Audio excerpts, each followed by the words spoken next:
या बातमीचे प्रायोजक आहे पिंडीपोल हॉस्पिटल, साईबाबा चौक, न्यू पाचापेठ, सोलापूर। बांगलादेशी घुसखोरांना पकडून परत बांगलादेशला पाठवा असं वक्तव्य किरीट सोमय्या यांनी केले। 2024 वर्षात 60 लोकांना जन्माचे दाखले दिले गेले आहेत। यामध्ये मालेगावमध्ये 4500 तर अमरावतीमध्ये 14500 दाखले देण्यात आले आहेत, तर मुंबईमध्ये 58 दाखले देण्यात आले आहेत। नोव्हेंबर 2023 मध्ये जन्म मृत्यूचा अधिकार तहसीलदारांना देण्यात आला म्हणून हा गोंधळ झाला आहे। पुणे शहरात कोणालाही बोगस दाखले दिले गेले नाही याचे कौतुक करतो असे देखील ते म्हणाले। अनिल परब यांचे रिसॉर्ट हातोड्याने तोडले। पिंपरी चिंचवडमध्ये मोठ्या प्रमाणात बांगलादेशी आहेत, त्याची मी माहिती घेतली आहे असे देखील ते म्हणाले।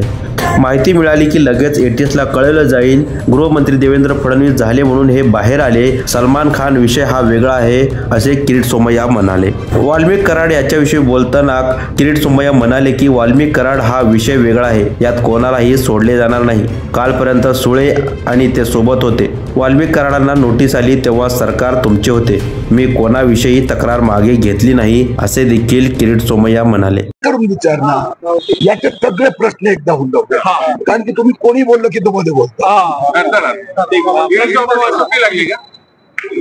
त्याला सुद्धा प्रश्न आता तुम्ही एका प्रश्नाची उत्तर द्या ना, मग आम्ही एक विचारतोय ना, 4 प्रश्नांचे सगळ्यांचे उत्तर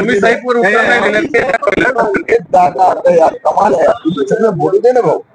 17व्या मजल्यावर हल्ला करण्यात आला, सैफ अली खानच्या सुरक्षा यंत्रणा असताना देखील हल्ला करण्यात आला, कायदा आणि सुव्यवस्था मजबूत सर्टनली आपल्या समाजात त्या घटना घडल्यानंतर त्याच्यावर लगेच कारवाई केली जाते, होते ना ती घटना, कारण की समाज हळूहळू पूर्वी किती व्हायचं, पूर्वी म्हणजे मी फडणवीसचं सरकार आता नाही, बऱ्यापैकी खूप सुधारली आहेत। आता घटना घडल्या असेल तर निश्चितपणे कारवाई केली जाते।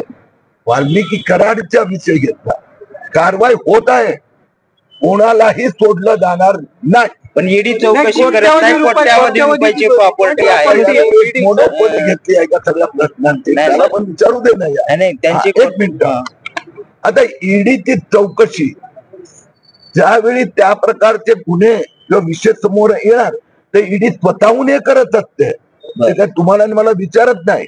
फॉरेन ट्रान्झॅक्शन आले, मनी लॉन्ड्रिंगचा मुद्दा आला, ऑटोमॅटिकली ते घेते, ऑटोमॅटिकली। नाही 2022 ला एक ईडीची नोटीस वाल्मिक कराडला आली, त्यानंतर राज्य सरकारने व्यवस्थित माहिती दिली नाही म्हणून हे सगळा पुढला प्रकार जे महाराष्ट्रात मला माहिती नाही झाला। सुप्रिया सुळे खासदार म्हणल्या पार्लमेंटमध्ये आम्ही फायनान्शियल मिनिस्टरला 2012 एक मिनिट आता तू याला हे थोडं अति नको होऊ दे। तुम्ही काय इच्छा आहे मी प्रश्नाचे उत्तर देऊ, मी विचारतो सर प्रश्न, त्याला जोडून प्रश्न आहे की नंतर सुप्रिया सुळे म्हणतायत की वाल्मिक कराडने दहशतीच्या जोरावर भरपूर संपत्ती जमवली, आता ईडी कारवाई का करत नाहीये मग वाल्मिक कराडवर? आता वाल्मिकी कराड कुठला पक्ष? राष्ट्रवादी अजित पवार उत्तर देतोय, अजित पवार मी उत्तर देतोय। अजित पवार शरद पवार केव्हा वेगळे झाले? उत्तर देतोय वर्षभर। सुप्रिया सुळेंना उत्तर देतोय। कालपर्यंत तर परवापर्यंत सुप्रिया सुळे सोबतच होते ना। ही 22 ची नोटीस सुप्रिया सुळे पक्षात असताना आली होती ना। पण मला आता कलर द्यायचं नाहीये पॉलिटिकल, तो गुन्हेगार आहे, गुन्हेगार आहे। सुप्रिया सुळे आणि संजय राऊत प्रश्न उपस्थित करताना त्यांच्या लक्षात राहत नाही की ते स्वतःच चारित्र्य म्हणजे कर्तृत्वाबद्दल प्रश्न विचारत असतात। त्यांनी लेखीचा विचारला आणि वाल्मिकी करायला 2022 ची निवड सरकार तुमचं होतं ताई, जाऊ द्या। मुद्दा असा आहे, वाल्मिकी कराड संबंधात ज्या ज्या एजन्सीनी कारवाई करायची असेल ते निश्चितपणे करणार। मग ते इन्कम टॅक्स असतो, ईडी असतो, पण त्यांची कार्यपद्धती जी आहे ते जाहीर मध्ये ती चर्चा करत। ओके, पण या सगळ्यावर तुम्ही तक्रार करणार, मंत्र्यांचे राजीनामे घेतले गेले, धनंजय मुंडेंच्या राजीनाम्याची मागणी जोर धरते। सर्वसामान्य लोक विचारतात की धनंजय मुंडेंचा राजीनामा घेणार आहात की नाही? आपण सुप्रिया सुळे, संजय राऊत उत्तर देतोय, आपण संजय राऊत, सुप्रिया सुळे यांना सामान्य माणूस आपण जर म्हणत असाल तर तुम्हाला तुमचं पण तुमचे आमदार सुद्धा मागतात दादा मी उत्तर उत्तर देतो तो तू उत्तर दे, मी बोलतो. तर सामान्य माणसांना ते पाहिजे की ज्यांनी कोणी गुन्हेगारी, गुंडगिरी, वसुली, हत्या केली त्यांचा कारवाई झाली पाहिजे, ते होणार. ओके. राजीनामा घेतला त्यामुळे झाला नाही आता आहे ना.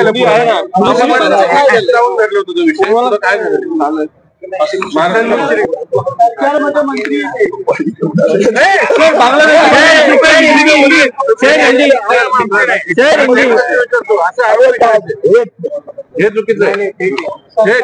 सर हिंदी में बताइए, बांग्लादेशियों को लेकर आपने क्या शिकायत की कलेक्टर ऑफिस पे? सर हिंदी में बताइए. एक मिनिट, तुम्ही उत्तर द्या. अरे दादा उत्तर तो देऊ दे. एक मिनिट. पत्रकार परिषद सुरू झाल्यापासून प्रत्येक एक मिनिट उत्तर ऐकता ऐक ना तुम्हाला. प्रत्येक वाक्यात तुम्ही टोकता, प्रत्येक वाक्यात. तू आता एक मिनिट थांबा, उत्तर ऐका. प्रत्येक वाक्यात टोकायचा अधिकार नाही आहे. हा विचारा. मुश्रीफांचं काय झालं? मुश्रीफांचं काय झालं? काय झालं सर, तुम्ही मला बरोबर आहे, देतो ना उत्तर. बरोबर. अचन मुश्रीफ असो की बाकी सगळे काय असो, हा प्रश्न आतापर्यंत गेले 2.5 वर्ष सतत विचारला जातो. बरोबर आहे. मी आधी या बाबतीत उत्तर दिलेले आहेत की जे आरोप झाले, कारवाई झाली, त्यातली कोणती कारवाई माझ्या माहितीप्रमाणे मी कोणती तक्रार मागे घेतलेली नाही. मी जे तक्रार केल्या होत्या तक्रारी त्याच्यावर इन्व्हेस्टिगेटिव्ह एजन्सीने कारवाई करून कारवाई केलेली आहे, ज्युडिशरी मध्ये आहेत. न्यायालय आता पुढचे निर्णय घेणार. पण सर एक बांग्लादेश मुद्दे को लेकर आपने पुणे जिला कलेक्टर से मुलाकात की, क्या कुछ आपने उनको बताया और क्या कुछ कलेक्टर ने आपको जवाब में कहा? महाराष्ट्र में एक बड़ा कैंप बाहर आया है बांग्लादेशी रोहिंग्या को. ये झूठे कागज देके उनका जन्म मालेगांव हो, अमरावती हो, वहां पर हुआ. ऐसे बड़े प्रमाण में बर्थ सर्टिफिकेट प्राप्त किए जा रहे हैं. उसके खिलाफ मैंने और मुख्यमंत्री देवेंद्र फडणवीस जी ने मुहिम शुरू की है. आज मैं पुणे आया था. पुणे जिलाधिकारी के साथ में चर्चा होने के बाद में ध्यान में आया कि 2024 में सिर्फ 60 बर्थ सर्टिफिकेट इश्यू हुए हैं, जबकि मालेगांव में 4,500 हुए. यही 2024 में अमरावती में 14,500 हुए हैं. तो मुख्यमंत्री ने मुझे आश्वासन दिया है कि जहां पर इस प्रकार से ये झूठे कागज देके उनका जन्म मालेगांव हो, अमरावती हो, वहां पर हुआ. ऐसे बड़े प्रमाण में बर्थ सर्टिफिकेट प्राप्त किए जा रहे हैं. उसके खिलाफ मैंने और मुख्यमंत्री देवेंद्र फडणवीस जी ने मुहिम शुरू की है. आज मैं पुणे आया था. पुणे जिलाधिकारी के साथ में चर्चा होने के बाद में ध्यान में आया कि 2024 में सिर्फ 60 बर्थ सर्टिफिकेट इश्यू हुए हैं, जबकि मालेगांव में 4,500 हुए. यही 2024 में अमरावती में 14,500 हुए हैं. तो मुख्यमंत्री ने मुझे आश्वासन दिया है कि जहां पर इस प्रकार से बांग्लादेशी रोहिंग्या को जन्म सर्टिफिकेट दिए, वो एक एक सर्टिफिकेट का रिव्यू किया जाएगा. जिन्होंने एप्लीकेशन किया है उसमें से जो भी बांग्लादेशी रोहिंग्या है उनको पकड़कर वापस बांग्लादेश भेजा जाए. पुणे में कितने केसेस के बारे में आपने? पुणे में अभी जो बर्थ सर्टिफिकेट दिए टोटल 60 दिए गए, उसमें ऐसे संशयास्पद कोई दिखाई नहीं दे रहा है. मुंबई में अभी तक 2024 में सिर्फ 58 टोटल सर्टिफिकेट दिए, वो निर्दोष लग रहे हैं. जहां पर एबनॉर्मल जैसे मालेगांव 4,500, अमरावती 4,500, उस 60,000 की बस्ती का अंजनगांव सुरजी में 14,500. तो इस प्रकार के एबनॉर्मल जगह पर कॉन्सेंट्रेट किया. सैफ अली खान का मामला है, घर में उनके हमला हुआ है, लेकिन विपक्ष जो है वो राज्य में लॉ एंड ऑर्डर की सिचुएशन बहुत ही खराब है, इस तरह के सवाल उठा रही है. विपक्ष ने अपनी जिम्मेदारी निभाता है तो अच्छा लगता है. सैफ अली खान के घर में जो भी घटना घटी है रात को देरी से, उसकी पुलिस जांच कर रही है. जो भी गुनहगार होगा कार्रवाई. आणि बांगलादेश 100 दिवसामध्ये प्रश्न निकाली निघाले आहेत. कारण फडणवीसांनी 7 कलमी कार्यक्रम वापरलेला आहे, कोणतेही रिझल्ट असे सांगितलेले आहे अधिकारी प्रशासनाला. तुम्ही आता हा एवढा मुद्दा उचलून धरलाय तर 100 दिवसामध्ये प्रश्न निकाली निघेल. दोन गोष्टी आहे. एक आहे की हा जो जन्म मृत्यू कायद्यात नोव्हेंबर 2023 मध्ये अमेंडमेंट झाला आणि त्या राज्य सरकारला अधिकार दिला. त्यामुळे 2024 निवडणूक आचारसंहितेच्या काळात काय अधिकाऱ्यांनी बदमाशी केली तर त्यात 2 SIT बसवले. त्याचा व्यवस्थित फैसला होणार. ज्यांना सर्टिफिकेट दिले आहेत त्याचं पुनर्निरीक्षण केलं जातं. दुसरी गोष्ट की एका बाजूला ज्या बांगलादेशी रोहिंग्या संबंधी माहिती मिळते कारवाई, आणि तिसरे नवीन कोणी आले तर त्याची ती माहिती लक्षात येते ताबडतोब कारवाई. साहेब, एक शेवटचा प्रश्न. राज्यातल्या ईडीच्या कारवाया थांबल्यात की सुरू आहेत, आणि तुम्ही तक्रारी करणं थांबवले की चालू? पुण्यातलं तुम्ही कोविड घोटाळा बाहेर काढला होता, त्याचं पुढे काय झालं? आता एक गोष्ट आहे की भ्रष्टाचार ज्या वेळी येतो आमच्या लक्षात आणून देतात, आम्ही त्यावर तक्रार करतो, पाठपुरावा करतो. कोविड पुण्याच्या घोटाळ्याच्या संबंधी एक्शन झाली त्याच्यावर तो जेलमध्ये तो आता संजय राऊतचा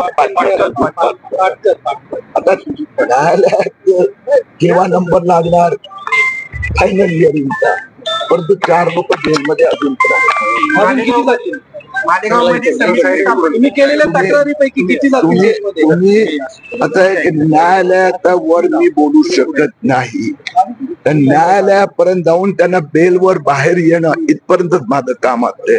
मी न्यायालयाला सांगू शकत नाही केला 2 वर्ष सजा करा की 4 वर्ष.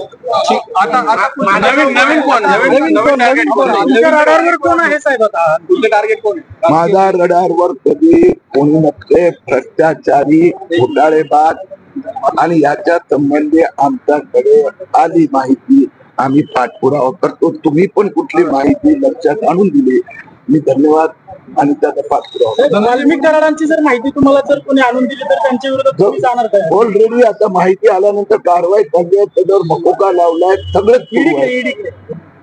ईडीचं तुला ज्ञान नसेल तर मी तुला ज्ञान देतो म्हणजे तुझं प्रश्न बंद पडतात. ईडी संबंधी व्यक्तिगत कारवाई करण्याचा कोणाला अधिकारच नसतो. ईडी फॉरेन ट्रान्झॅक्शन असते आणि FIR झाल्यानंतर ते चौकशी करतात. आणि मला विश्वास आहे वाल्मिकी करार असो की कोणीही असो, जसं मुंबईत आता टोरेस घोटाळा बाहेर आला तर ईडीने FIR झाल्यानंतर चौकशी करून आणि स्वतःची हे सुरू केली. जो आपला मालेगावचा जो बँक घोटाळा, वोट जिहाद फंडिंग घोटाळा काढला सिराज मोहम्मद, तर पोलिसने FIR केल्यानंतर ईडीने 4 लोकांना अटक केलीच आहे. म्हणून ज्यांनी मनी लॉन्ड्रिंग केलं आहे, ज्यांनी फॉरेन ट्रान्झॅक्शन केले आहे त्याच्यावर कारवाई होतच.